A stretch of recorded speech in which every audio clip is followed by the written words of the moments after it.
really shouldn't be so nervous," her AI, Abby, said. "Your dad isn't here. And even if he was, what's the harm in meeting a boy?"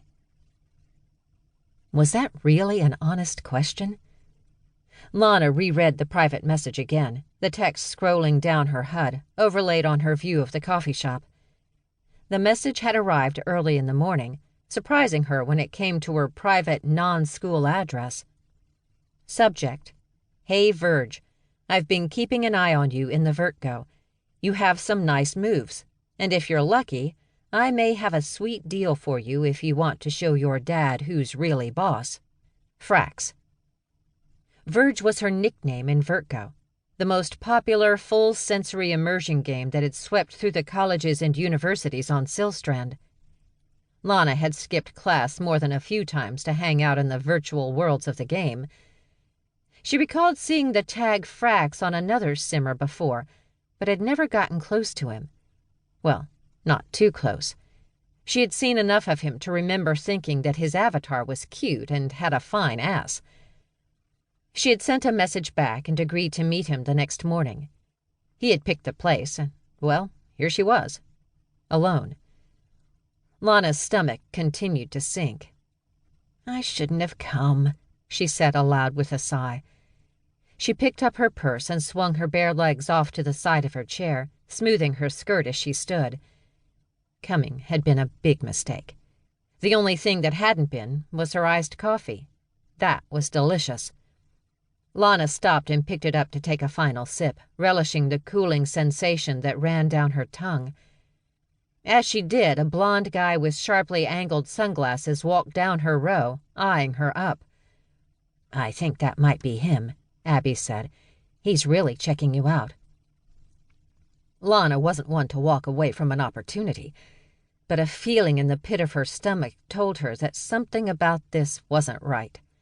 She turned to walk around the other side of the table, her long blonde hair whipping around her shoulders as she made for the door, trying not to run. She walked past him, a row of tables between them, and he turned his head to stare at her. Lana was about to place her hand on the door when he called out to her.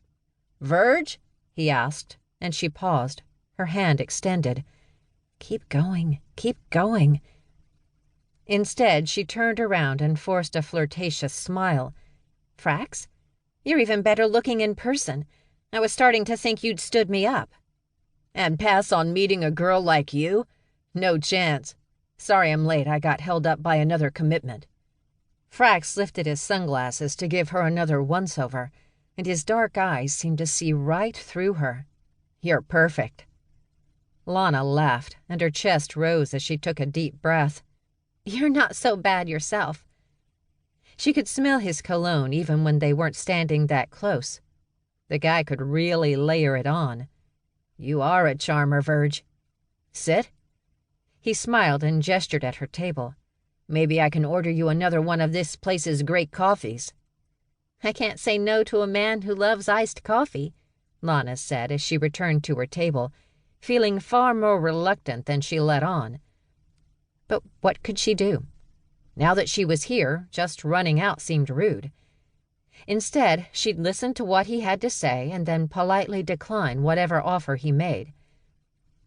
Frax pulled her chair out so she could sit down before he sat across from her.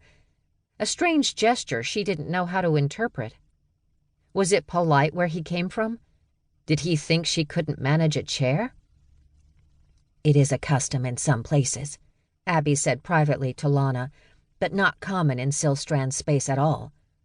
"So?" He leaned on his elbows, closing the distance between them.